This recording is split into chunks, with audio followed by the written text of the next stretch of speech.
Welcome, everybody, to our lead school committee meeting. It is Tuesday, August 8th, 2023, 7 o'clock. We are in the Lee Middle and High School, and some of us are coming through Zoom. We are continuing to be in a virtual meeting room for Governor Baker's order suspending certain provisions of the Open Meeting Law, General Law C-30A, Section 20. This meeting will take place in a hybrid fashion, both virtually via Zoom or in person for those committee members and attendees choosing to access in either manner. I'm calling this meeting to order pursuant to Mass General Law C-30A, Section 20. I'm hereby informing all attendees that a video and audio recording is being made of the meeting. Please stand and join me for the Legion. Allegiance to the flag of the United States of America and to the republic for which it stands, one nation, under God, indivisible, with liberty and justice for all. For having our Okay, the mission statement of Lee Public Schools is to ensure students have the opportunities to develop the social, civil, and critical thinking skills to thrive in an ever-changing world. Brenda, can I trouble you for a roll call? Here. Here. Here. Ms. Larman? Here. Mr. Nichols? Here. Okay, our first order of business is the approval of the July 17th, 2023 school committee meeting minutes. I will take a motion. Motion to approve the minutes of the Lee School Committee from July 17th to the 20th. Second. Any discussion? Take a roll call, please. Mr. Robin? Yes. Yes. Mr. England? Ms. Larman? Ms. Nichols? Next up, we have public input. Residents of Lee are invited to address the committee regarding items on this evening's agenda at this time. Issues raised will normally be referred to the administration or a subcommittee of the school committee.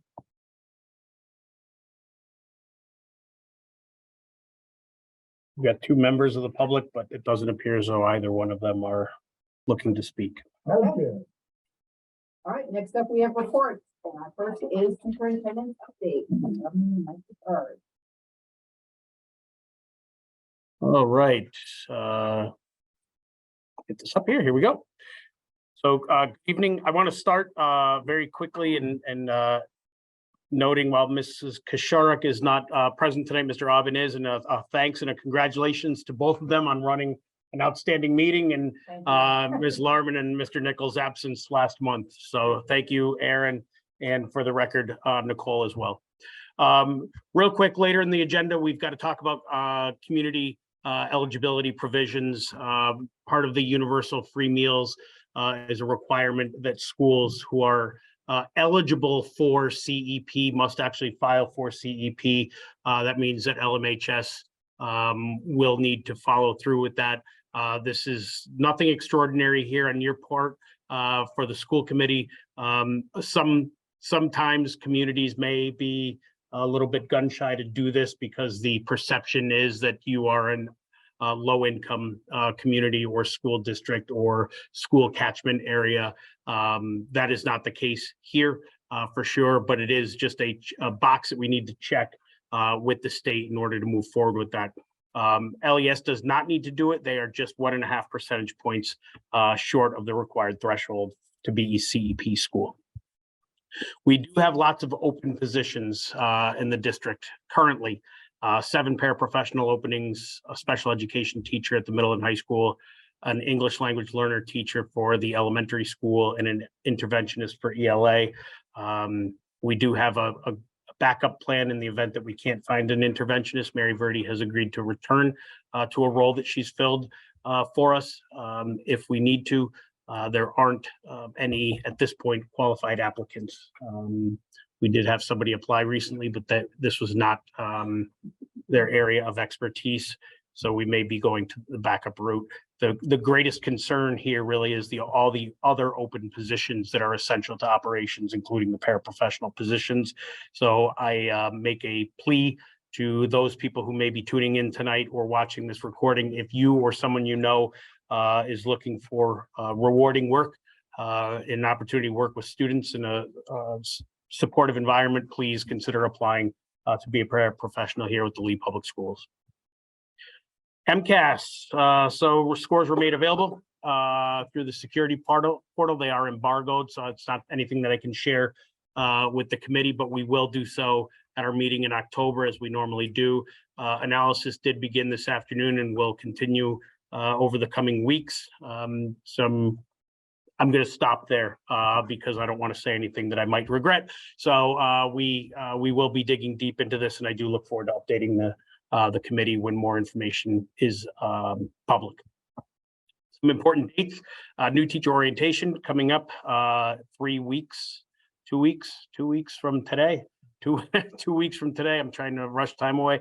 And 2 weeks from tomorrow is convocation, when all of our staff will report to school. On Monday, the 28th, two important things. One is it's a half day of school for students, but we have arranged for a little bit of a field trip for staff who are interested. My colleague in Southwick, Tolland, and Granville has invited any interested members of our staff to join them, as they have an amazing convocation speaker, Dr. Adolph Brown.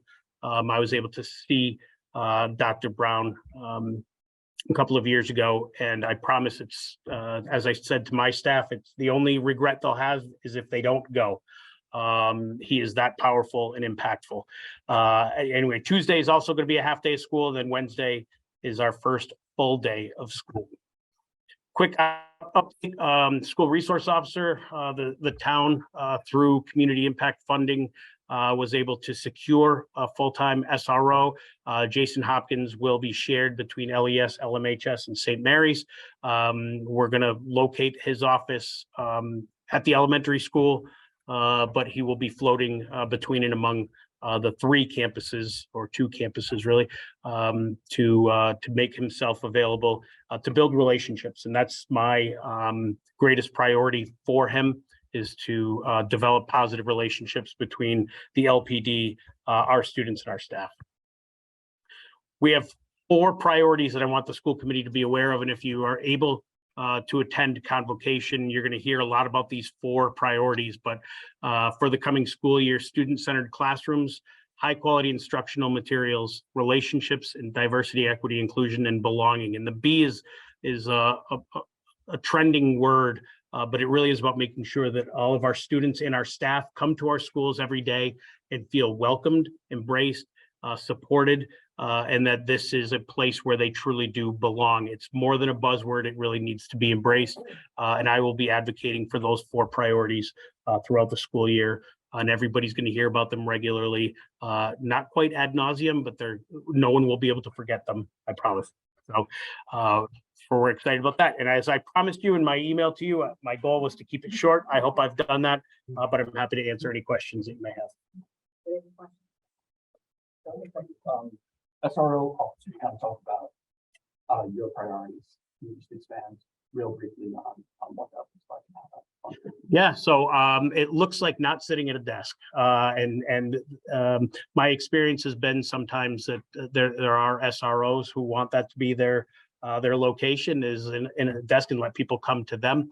My hope and expectation through conversation with Officer Hopkins and Chief DeSantis is that that Officer Hopkins will be present throughout buildings, and there are times of the day when it's easier to connect with more students: lunchtime, recess, even phys ed opportunities, whatever they may be.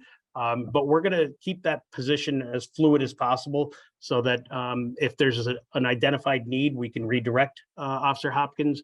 But he seems to understand what the expectation is right now. And we'll just set up, I have regular meetings now set up with Chief DeSantis as well as Chief Brown. So that line of communication will be open. And if we need to change any priorities or protocols, then we can certainly do that. So the reporting structure is Officer Hopkins will report to the chief, but I'm sort of a middle level, if you would, report. But my expectation is if he's identifies an issue in either school, that his first point of contact will be with the principals of the building. And just left the length of the grant. How long is the position funded? That's through community impact funding. So that's money that we get through Canada Provisions. So how long will that be? It should be, correct. Thank you. You're welcome. Anybody else? Going back to our staffing needs, 7 pairs, it's quite a lot of people. Jen, I'm sure for you, it's a mountain of need. Is there any plan in place in case we can't fill those 7 positions or a large quantity of those 7? We have a plan in place. We are gonna have to kind of move some people around and have people come from outside of the classrooms to service our students with the highest needs first. We do have some substitutes, but we are always looking for more substitutes, so especially long-term substitutes. We have a few who have just been wonderful and have helped us out a great deal, and they're already committed to helping. We are actually going through agencies for 1 or 2 of the cases that are really high needs. And we're up to about 129 students on IEPs in the district right now. We've gotten at least 5 new IEPs in the last 2 weeks. So the needs are growing. We are still below the state average, but that doesn't make it seem any better. This is not uncommon. This is happening. That was maybe a follow-up question. It's unfortunate. It is district and state and nationwide, but Right. we are trying to figure out some ways to make sure those students are getting what they need. And as far as our open positions, we're not trending below any other district that we kind of compete with here in the region. They're all facing the same staffing woes. About 2 weeks ago, I emailed my colleagues in the county to ask how they were doing with open positions, and they all had similar predicaments. I know that feeling pretty well. I get it. Yeah. Thank you. Yeah, Special absolutely. education is always the hardest. But staff. Is there ever any thought of like collaborating programs? We actually do. Several of the teachers are actually sharing students so that we are making sure that those students are covered when they're in the classrooms or when they're in separate programs. And we have any teachers that maybe have a layer this year than some of the others are helping that or going in and doing classroom support when possible. But we're with districts, but that's very good. Oh, unfortunately. No, Yeah, no, we have in the I past. just know that Yeah, no, we- special ed is Yeah, everywhere. we have in Find the teachers past. for it. Mhm. But nothing's off the table so as far as creative solutions to these challenges. Other questions? Okay.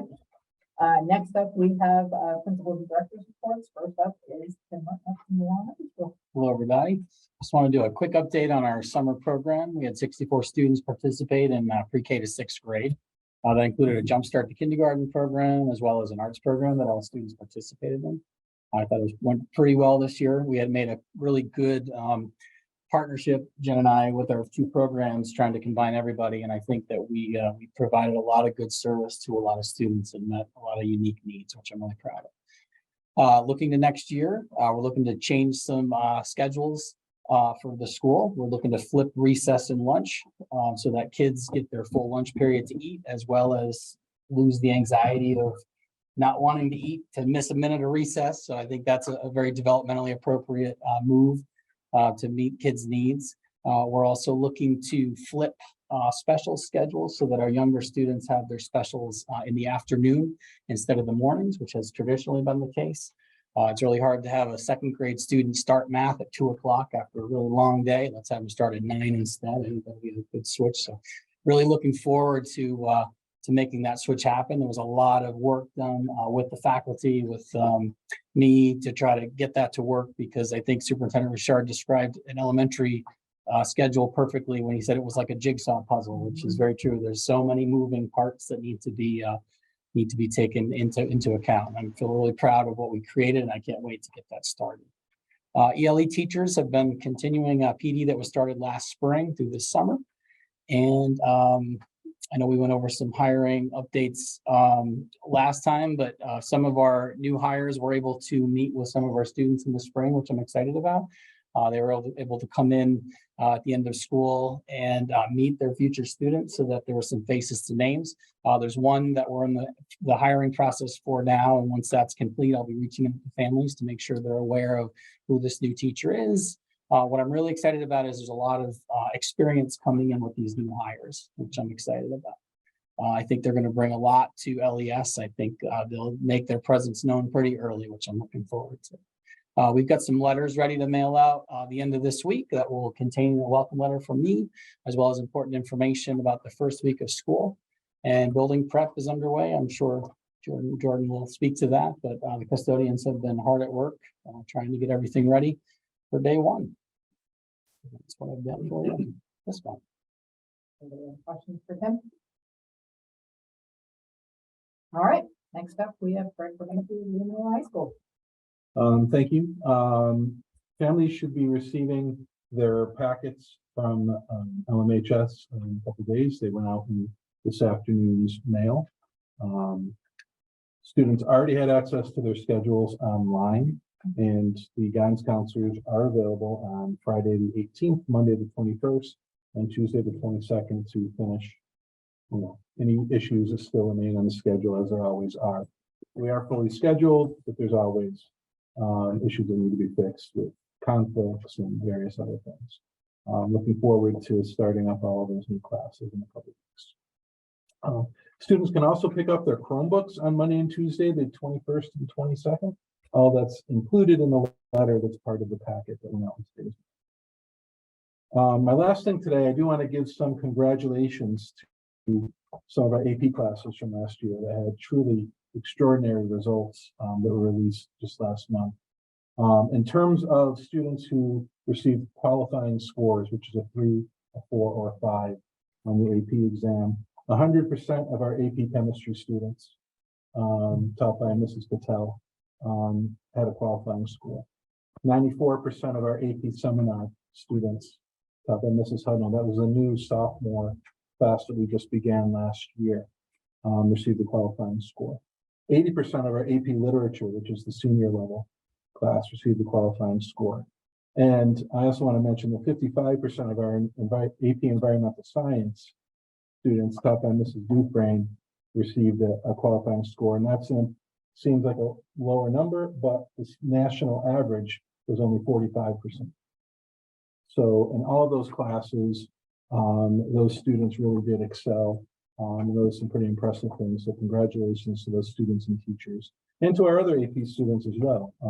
There's tremendous value in taking an AP course, no matter what the score is that you get from that. So congratulations to them, and thank you. Congrats. Any questions for Fred? All right, next up, we have Jen Norton with special education. We still have a couple of slots in both the 3-year-old and the 4-year-old preschool program. We do have a few families who have indicated interest, but just haven't registered yet. So we're following up with them. Our biggest concern is obviously trying to find staff to fill some of those spots. But we're working on grants. Eric and I are touching base and coming up with, like a monthly plan so that we can start looking at the 240 grant, the 260 grant, which are the IDEA grants, which will be submitted as soon as we have all of them first up. Mr. Burtnick and I met with St. Mary's today to go over some of the funding that we have to provide there based on the special education numbers. And they seem very happy with the plan that we've been able to put in place. We're doing some tutoring, ordering some technology and supplies as well for them. And they're very involved. And they're going to try to spend all of the money. And that's where we are right now. I've been going over caseloads for the staff and making sure that we know we're starting to schedule meetings for the months of September and October.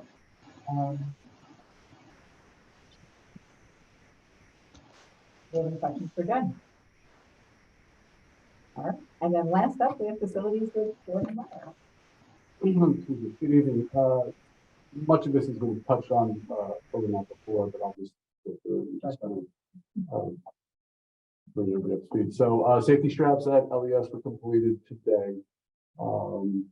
LMHS bleachers were inspected and serviced as well and passed the inspection, and as we all know, LES bleachers remain not functional. Over the summer, I had good discussions with LYA and trying to figure out how to best service the town and keep the schools cost neutral and have them be cost efficient. We discussed expectations of cleanliness and what my people will be doing and what their people will be doing. It was really helpful and it was really great to get the history of LYA and why they're doing the purpose for it. And we came to a good understanding. I think we'll have just better communication and relations going forward. So we have a good environment. Cintas relations are also strengthening as they come up on their 1 year us converting. We're still in need of 2 more months before we can start to analyze annual consumption burn rates of all of our lines of service that they provide. Silvernail has come in and finished redoing the gymnasium floors again. Lee Audio also serviced us after we were serviced for our annual inspection because we had a smoke head that faulted. That has since been corrected and documented. I've been working with Eric on paper consumption as well, which over the last year we were able to sharpen and get a pretty good understanding of what it takes to have from startup to finish and not have paper within the building while we're turning the schools outside of what was needed for summer programming. The TVs have all been removed. That was a big lift by a lot of people because that was doing a lot of work in a lot of directions and it's quality work. The grounds are healthy. Our new vehicles are in the queue. I'll be touching base with builders and seeing where the chassis are at in manufacturing in the coming months. LES did have a problem just before school kind of was ending. We didn't know the severity of it kind of until it all unfolded over summer, but the building management system for LES has failed to a point where we've had to move forward with corrections. The IVAQ monies that were grant monies provided to us we're awaiting, and it's just the waiting game, but they are forthcoming. We are moving forward with repairs, and we should have the building before occupancy. The only real critical threat to consider would be if we couldn't get the BMS up and running before the internal temperatures started to get below threshold, which would never happen. Outside of that, all third-party vendors required to come in and do inspections for occupancy certifications have come in. There's one last thing I need to do internally, and then all that documentation is permitized, and the inspection will be scheduled. So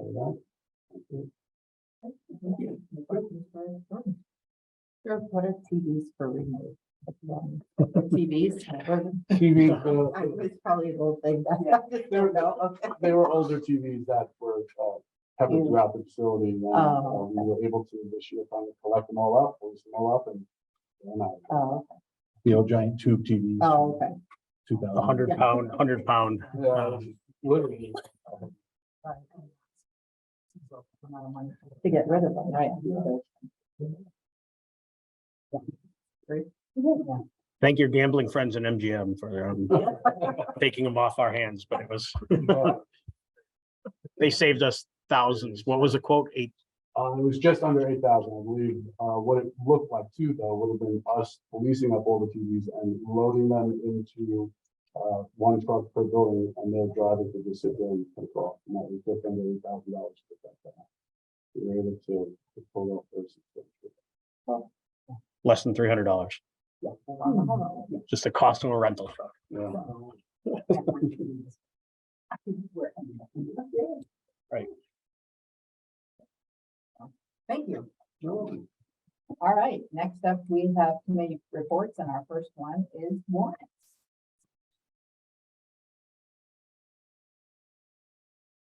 Okay. Hi, Eric. Welcome. Sorry I wasn't here last month. No problem. No problem. So our account payable warrants total $134,744.44.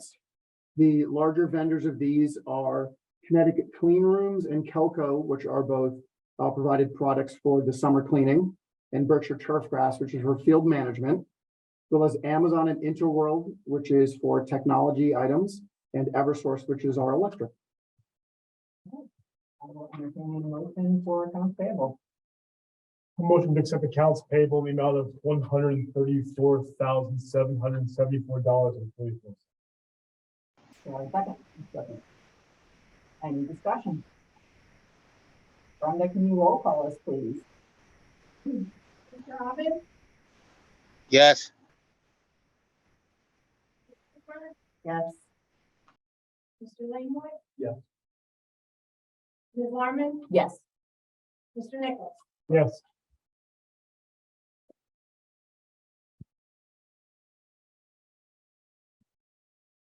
Okay, our payroll warrants are total $155,445.39. Anything exciting in this one or just normal payroll? Normal Just payroll, normal nothing payroll. exciting. Okay. You'll see this is only people who are working during the summer, right? So Next month, Chris, we'll- Yes. that's correct. Yeah.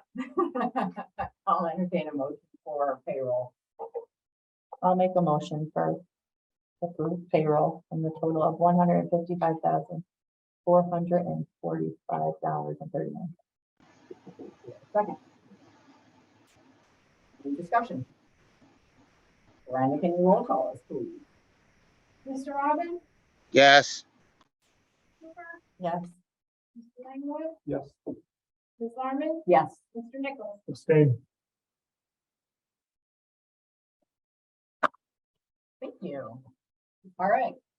Well, we did it. All right, next up is our subcommittee assignments. I apologize, we didn't get done last month. My husband chose a very poor time to have a heart attack, so I was not here.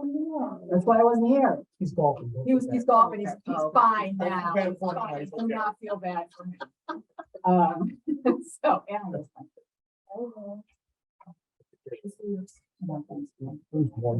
All right, so you were all given a homework assignment for last month, and I apologize that you didn't get to, take care of it. So, those of you that are here get to pick first. That's the beauty of coming to the meeting. So I hope you all picked what you want to be on for committees. Yes? Yes? Yeah. So the first one I have in my list is curriculum. Any of you want to be on the curriculum committee?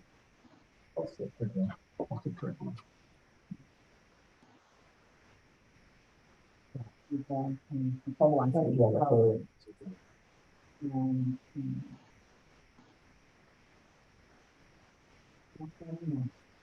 All right, so we've got 3 for curriculum. Next up, I've got diversity and equity and inclusion. I'll do diversity. Anybody else think you want to be on that one? All right, finance. Yeah.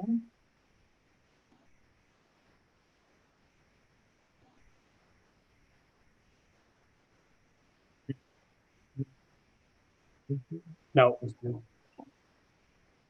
All right, negotiations. Betsy was on that one, right?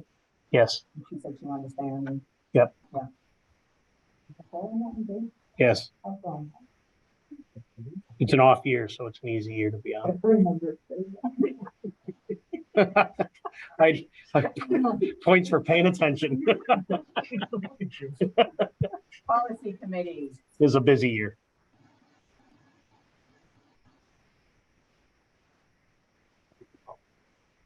Which committee are we on? Didn't hear. Policy. I'll do policy. Karen. Shared services. Woo. I'll do that one.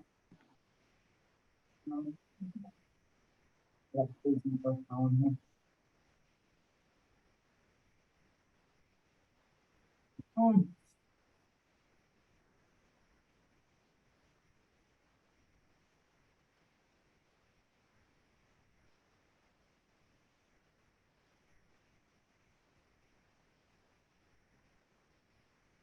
Brenda was kind enough to make this one.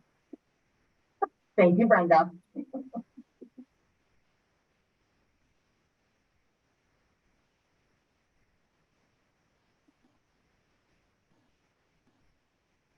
Who said they want- Like, yeah, Who wanted to do shared services? Tell me again. Kirk and Heidi. Me and Heidi. There was only two people. It was just you and Andrea Wadsworth previously, Kirk. Let's go. It would be nice to have three. It would be because if somebody can't make it. Yeah. I'm done. I'm not doing policy, so I would do shared.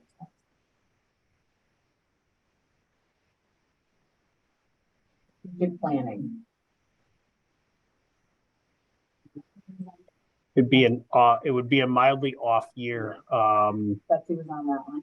That what you said? Yes. Thank you.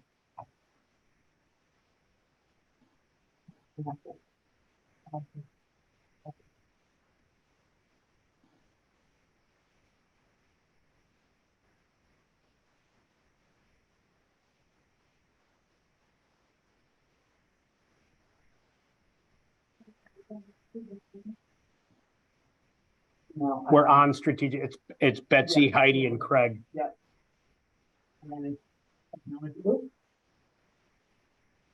Sorry, everybody. All right, technology. I'll do technology.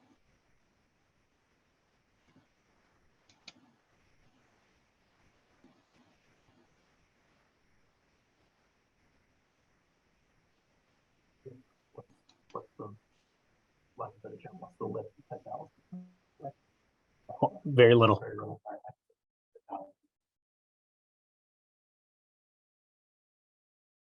That's very good.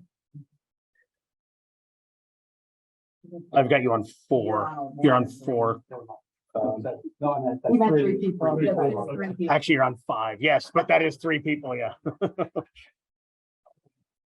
And then the last one is Union 29. That's it. I am already on Union 29. If I get an automatic seat.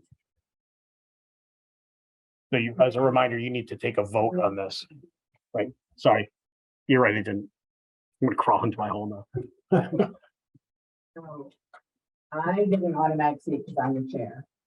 Then we have to vote 2 more people to be on the committee, and then we have to vote a third alternate. And people get nominated to be on the committee. But if people are interested, you should let your cohort know that you're interested. You're not pushed to be on something you don't want to be on. Kirk has already said he's interested in doing that. Yeah. And not being the alternate this time. So if anybody wants to make a nomination for Kirk, feel free.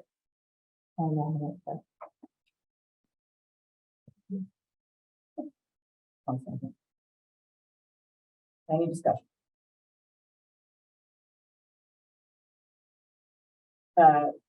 Brenda, can you take a roll call? Mr. Robin? Yes. Ms. Cooper? Yes. Mr. Langwood? Ms. Larmen? Yes. Mr. Nichols? Yes. So we need another member, and then we need an alternate. You think that's the one forward interested? We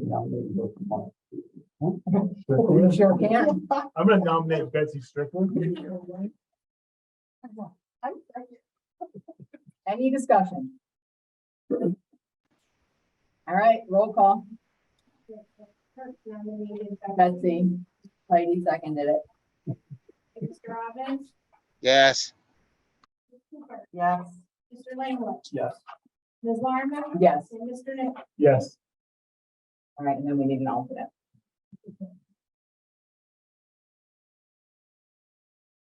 Hold on. Nicole has 2 subcommittees.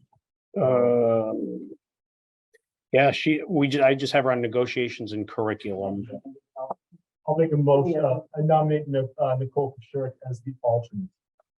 I'll second. Any discussion? Brenda, can you roll call, please? Mr. Robin? yes, Ms. Cooper, Yes. Mr. Langlois, Yes. Ms. Larmen, Yes. Mr. Nichols. Yes.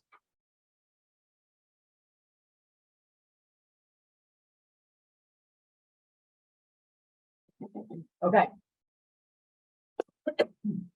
Next up is old business, which we have none. So we're moving on to new business, and, first new business is the community eligibility provision. So, So again, as I mentioned during my report, so CEP is a designation that prior to universal free meals would set up a school, not an entire district necessarily, but a school based on the demographics of that school to be eligible for all students, regardless of income level, to receive a free meals, breakfast and lunch as part of the universal free meals proposal that is now sitting in front of the governor. If that is to be signed by the governor, then any school who would be eligible to be a CEP school must declare to be a CEP school. And in order for us to do that, the school committee needs to take a vote to make Lee Middle and High School a community eligibility provisions school so that we can take advantage of universal free meals. Make a motion to approve LMHS as a CEP school. Perfect. Any discussion?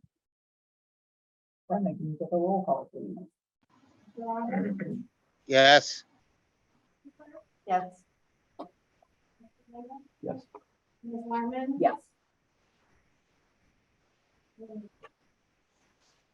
Yes.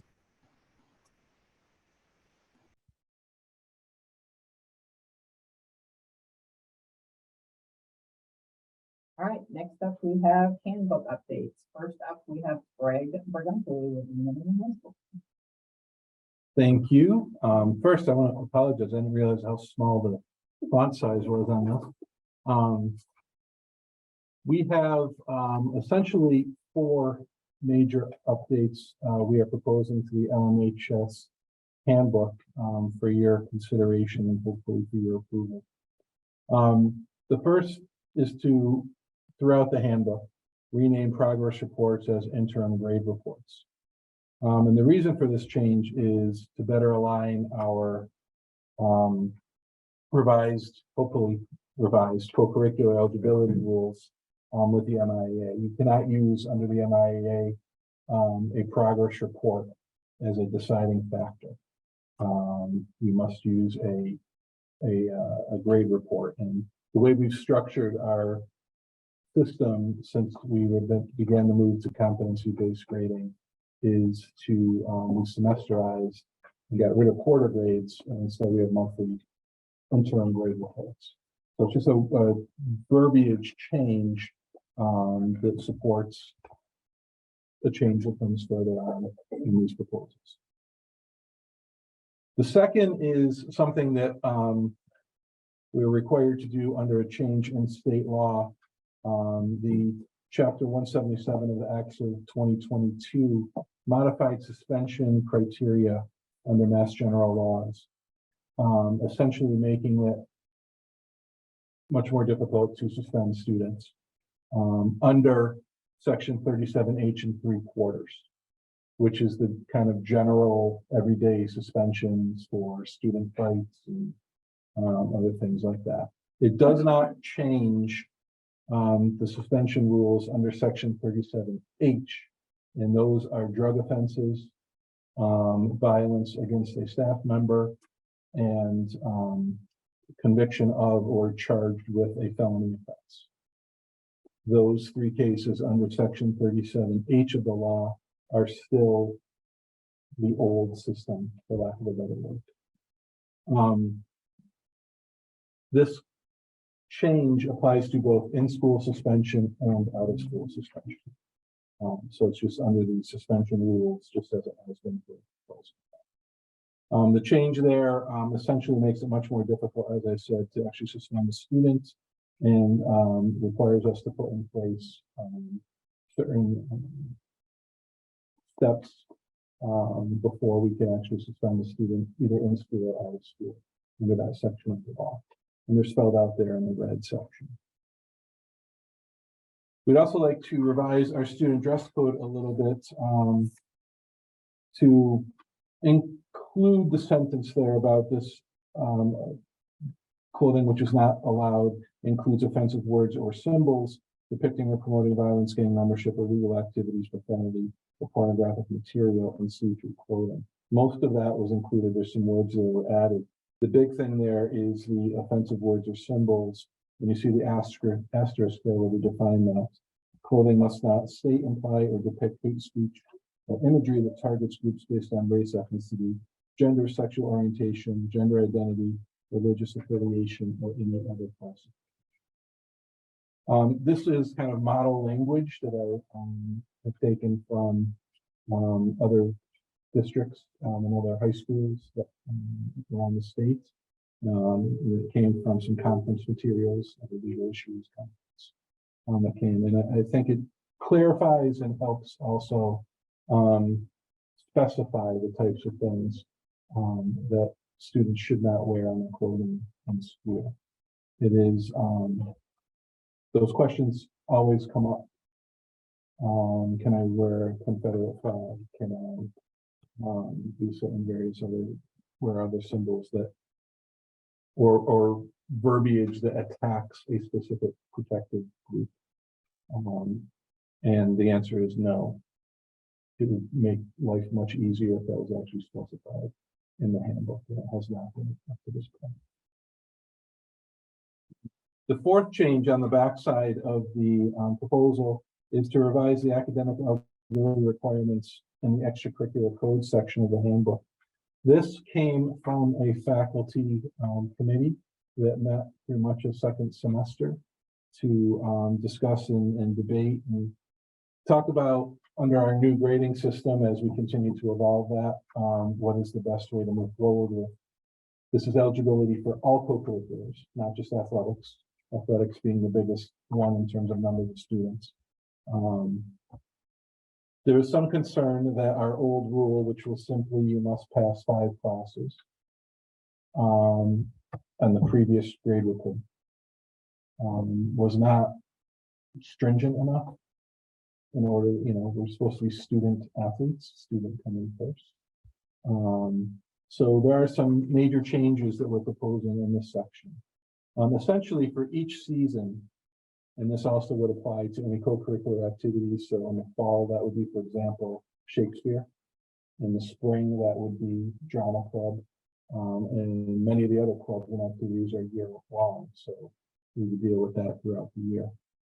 But basically in each season, the initial eligibility would be similar to what it has been. Students must pass, and high school students receive credit for 5 full year equivalent courses at the end of the previous school year in the fall.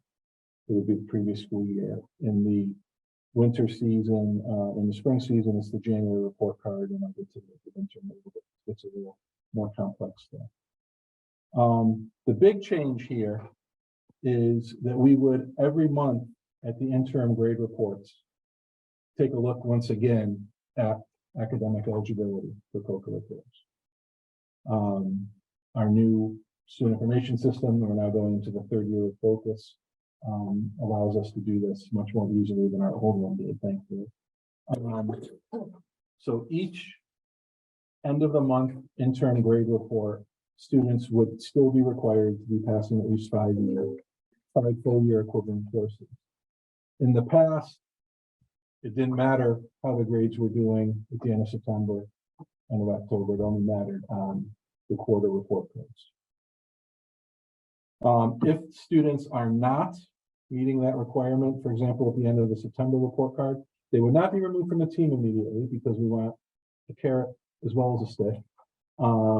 They would be placed on a probation status, which means that by the end of the following month, they must have rectified that, or they are removed from the team. Okay. As always, middle school students must be passing all courses for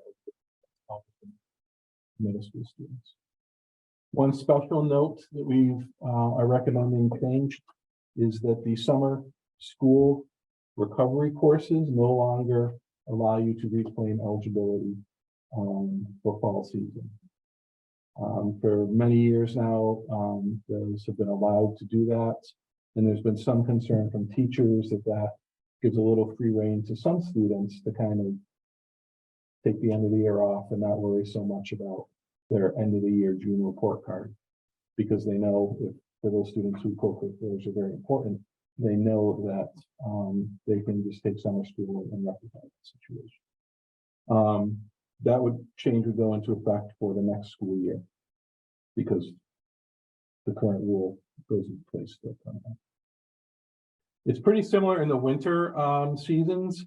The one change here is that we would use for the initial eligibility, the interim grade report in November. That's actually the same as what we've been doing for the last couple of years. The change there is we will again continue eligibility. The winter season for athletics is much longer than the others. So you're looking at December, January, and February that you're once again analyzing academic eligibility and putting a student on probation for the first time and potentially removing them from the team if they don't rectify the situation by the next interim grade report.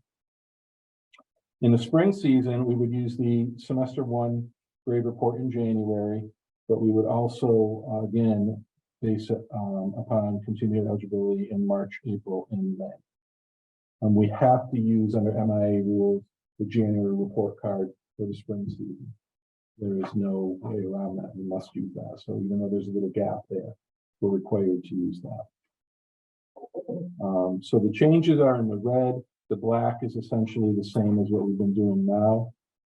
And again, the major change here is actually continuing to look each month at students' academic performance instead of just saying, once you make the team, you're good for the whole season. Once you join drama, you're good for the whole season. Once you join the bowling team, you're good for the whole season. We want to be able to continuously look at how students are doing and use co-curriculars as a carrot for their academic performance. So those are our proposed changes for this year. By 5 full years, but what does that mean? Just So it really depends. So you have to look at a report card or at the time it's printed. So for example, if you look at high school PE classes, they meet every other day. Right. So that only counts as a half. Okay. It's not a full year, it's a half year. So, but a science with a lab is 1.5 because it meets every day, one period, every other day for half the year. So the combination of the science with a lab and the PE class would be 2 full year equivalents. okay. We can't just say credits because Right. middle school students don't have credits. I will entertain a motion to approve the school science handbook changes. I'll make a motion to approve the high school handbook changes. Second. Any discussion? Just wanted to note that I really appreciate that. Putting students before co-curricular.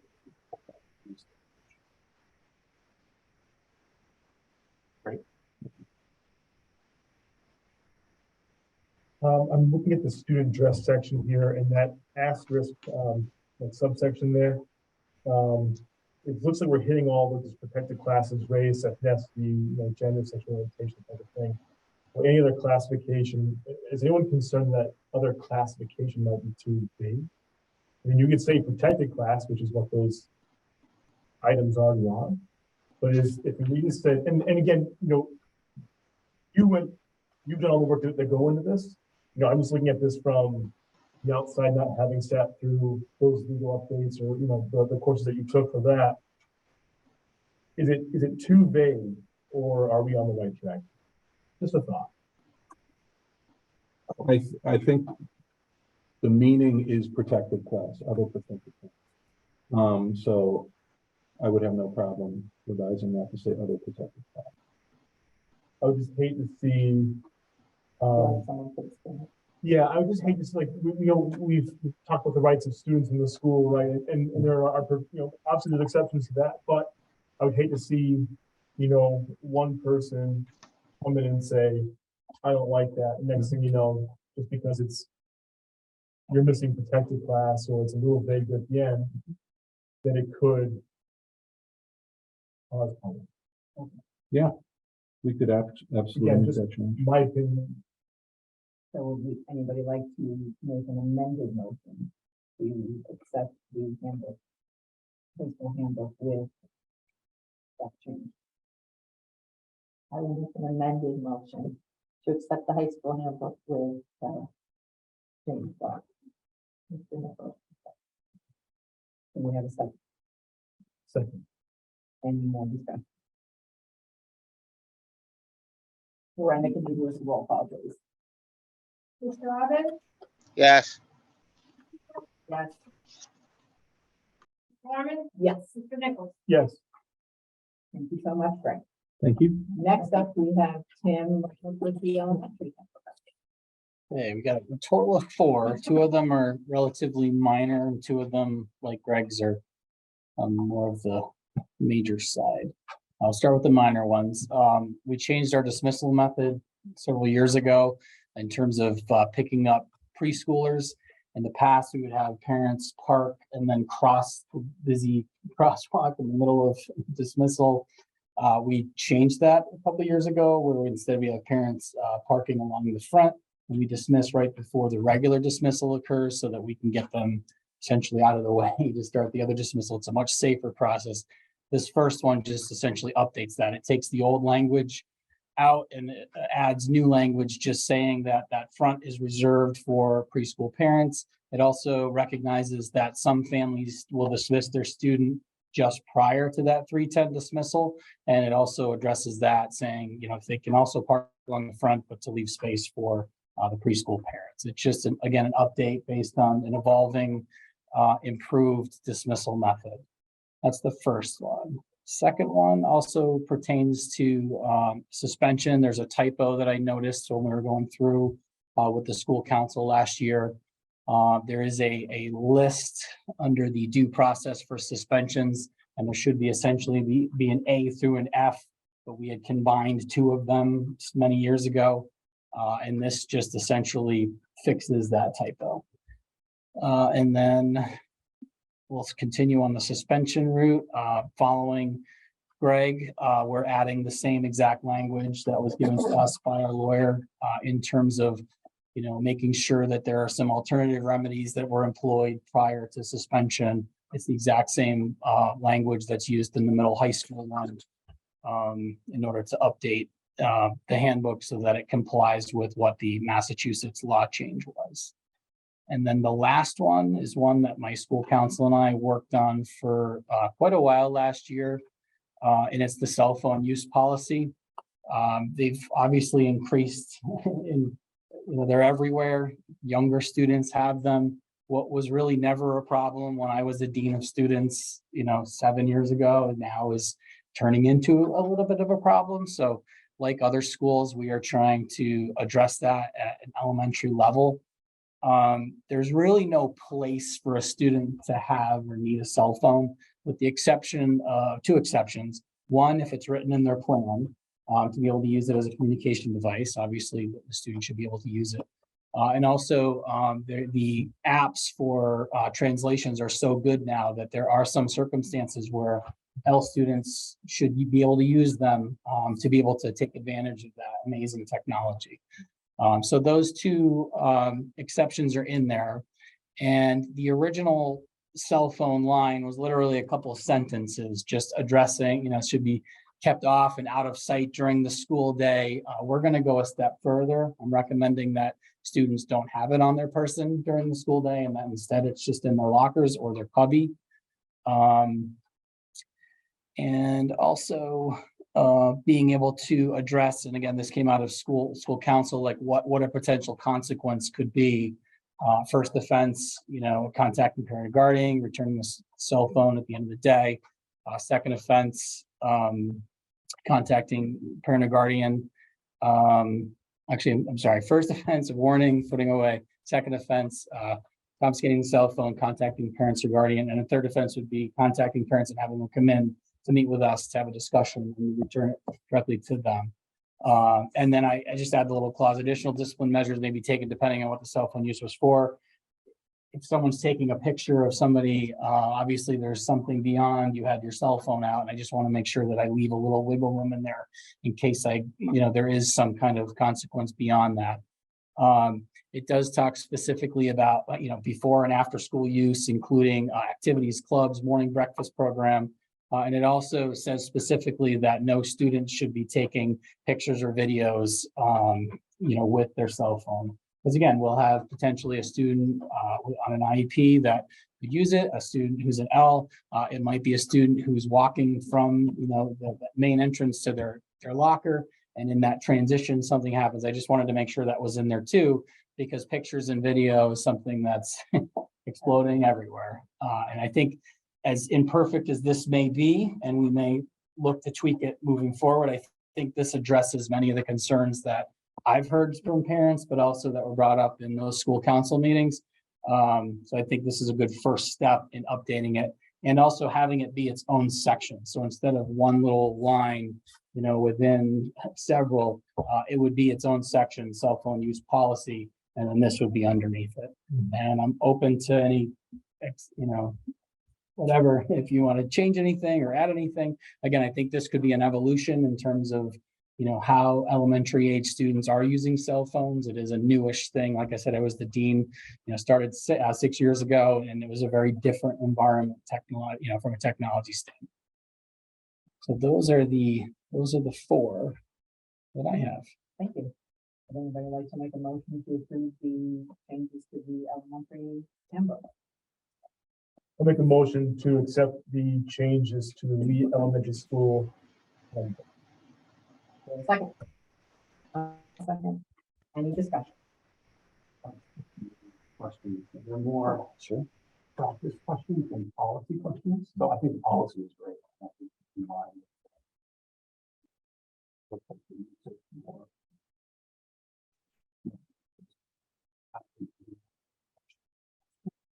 do you feel the collective buy-in from teachers in terms of enforcing this on a regular basis so that those cracks don't develop and then it becomes, oh, well, we have a couple of minutes of downtime? Absolutely. I think I get the sense from them, the same sense that I got from the school council members, which is they're hearing it at home. They're hearing that a student might have it out at lunch and no one sees it or out at recess. So there's frustration on their end, but also teachers who are starting to see it more. So I was sensing frustration from them. And with nothing specific in the handbook addressing it, I think that this will be most welcome to the teachers, that I'm referring to. And I think they'll look forward, especially to the clear language in terms of here's what happens if, the first offense, second, and third. And again, putting this in place, should you approve it, we can take a look at it next summer and say, I think we need to tweak this or add this. But I do think that it will be very welcome to the faculty. And I think that this will be very clear. And I think it will make a difference. I know the handbook is sort of student focused and parent focused. Is there a similar expectation for teachers and support staff that's been communicated that they should be modeling this behavior during instruction time? Yeah, I definitely. I mean, during any kind of instruction time, a faculty member or a staff member, a paraprofessional, whoever, they should not have a cell phone. It should be absolutely student-centered, and the focus should be on the student. If you're looking at a screen, it's clearly not student-centered at that moment. And then just in terms of the language, sort of the matriculation of technology, right? Like cell phones weren't a big thing, right? 6 years ago. Do we want to build in some language around other electronic devices? So like the proliferation of smartphones.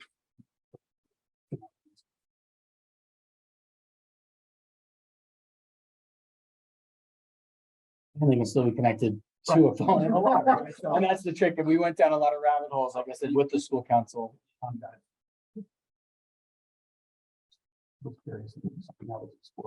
It absolutely was, and it ended up turning into this big, and I think the biggest issue we're seeing now is cell phones, and maybe there should be another section beyond that, just talking specifically about other electronic devices, including watches, including PlayStation, game stations or whatever. They're so portable now that it wouldn't be hard for a child to go behind the swing set at recess and take it out to try to play. Yeah, no, we could definitely, we can either add it to this or, look to add it even at a later point this year with the school council if we wanted to try to draft something else up. And my question, right, my Frank, we're just talking about like remote access to a phone, even if it's in a locker, that's still great, but it's still on. And you can access it with Bluetooth by your phone or by your earbuds like that.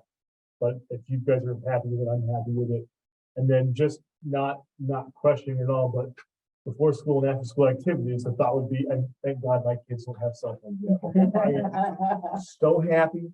But the thought of a cell phone for a kid in elementary school would be that their mom and dad could reach, contact, if this is an issue. But I'm assuming that the office is staffed, phones are manned, whenever school's in session.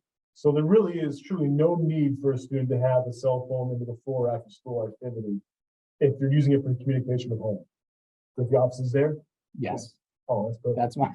that's my feeling on that. Easy. Yeah. All right, thank you. And I think if I could to Craig's question about staff, the expectation always is we want to treat our staff as professionals and we want them to act as professionals with the expectation that the behaviors that they exhibit in front of students are modeling behaviors. So those phones, to Tim's point, should be off in a way because their focus should be on the students that are sitting in front of them. Other discussion? Brenda, can you do a roll call for us? Mr. Robbins? yes, Cooper? Yes. Mr. Langell? Yes. Ms. Larmen? Yes. Mr. Nichols? Yes. Okay, thank you. Tim. All right. Next up, we have designated school of preference for career technical education. So we haven't recently had many students attending career tech or taking advantage of career tech opportunities. That's changing this year. We do have some students who will be going to Taconic. But in order for us to strongly encourage, almost policy force them to avail themselves of Taconic prior to other alternative career tech opportunities, such as Westfield Technical Academy, Lower Pioneer Valley Educational Collaborative, Smith, and the like, for proximity, cost, and fidelity of the program. We want to name Taconic as our designated school of preference for those students. So in other words, if Taconic offers the program, they must go to Taconic prior to investigating any other alternative vocational program or vocational school. Because if Taconic doesn't offer it, whatever they're looking for, then they obviously need to look to other schools. But Taconic needs to be the point of first contact. So I'm looking for the school committee to designate Taconic as a school of preference for our career and technical education. So would somebody like to make a motion to designate Taconic as our school for a preference for career and technical education? A motion to designate Taconic as our school of preference for career tech. I'll second. Any discussion?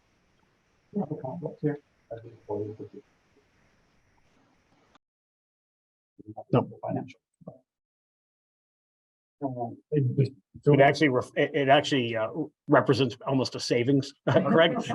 This is right.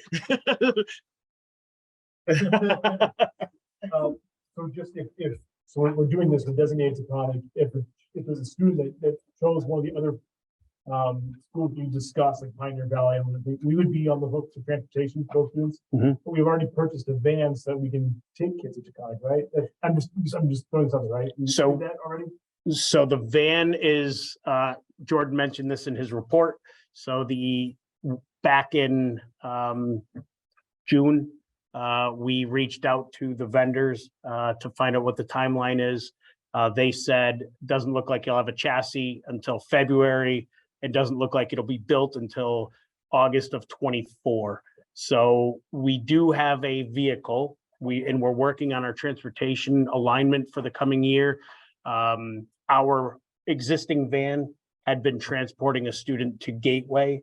We are going to switch that, and that student will be transported by Dufour, because that will be a reimbursable cost, and we will use our vehicle to transport students to Taconic. We will reach out again to Lennox to see if they wish to avail themselves of a ride share opportunity there if they have students who are going as well. Thank you very much. So it's gonna be more cost effective for us to send all of our CTE kids to one facility. Correct.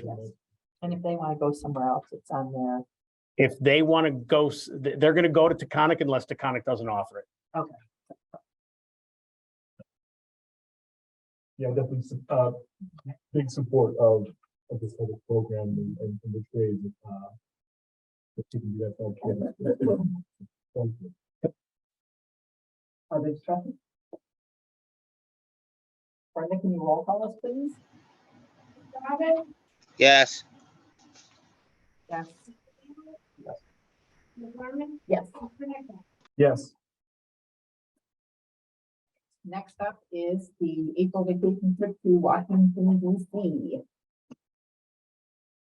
So, This was, removed from last month's agenda because a question came up with our touring company, and that has now been answered to our satisfaction. So we are seeking the committee's approval for a 4-day student trip to Washington DC during April vacation 2024. Travel would be by coach bus, and that driver would stay with the group for the entire trip. The guide from the tour company would be there as well. Covers all breakfasts and dinners. Students would be responsible for lunches. The detailed itinerary was attached. It's about $1,256 per student. Travel insurance is available at 2 different levels. I would recommend to the committee what we did with the Italy trip, based on what we learned during COVID, which was to require we cancel for any reason insurance be required for all students. We had some families lose quite a bit of money during COVID for when we had the trip to Costa Rica canceled. So I would recommend to the committee to mandate that as part of the process. We do have about 26 students so far who have indicated interest if we do run this. But again, we'll open it up again to all juniors and seniors if we get your approval for this. would anybody like to make a motion to approve the April vacation trip to Washington DC? I will, I'll make a motion to approve April vacation trip to Washington DC. Second. Any discussion? I would like to make discussion. I would like to make a motion that we add the mandatory insurance, the mandatory insurance. Cancel for any They cancel reason. for, if they cancel for any reason. Yep. Any other discussion? Would you like to amend the motion? I will amend the motion to approve the Washington DC trip in April with the cancel for any reason insurance added to the price. Yes, yeah. Do we have a Per second? student. Do we have a second? Thank you. Any more discussion? Brenda, can you roll call us, please? Mr. Robin? yes, Ms. Cooper? Yes. Mr. Langway? Yes. Ms. Larmen? Yes. Mr. Nichols? yes, All right, and the last thing under new business is actually not going to be discussed tonight because there has been some last minute changes made by both schools and they haven't been approved by the schools, so we're taking it off the agenda. So next thing on the agenda is future business, which is our next school committee meeting, which is September 12th, which makes me depressed. That means it's starts. I know, right? I will see you all September 12th. 2023. Who would like to make a motion for adjournment? Motion to adjourn. Do I have a second? A second. Give Craig taking the second. Any discussion? Brenda, roll call us out, please. Mr. Robin? yes. Mr. Cooper? Yes. Mr. Larmen? Yes, Ms. Smith? Yes. adjourned at 8:10. That is the I know. longest meeting I've had.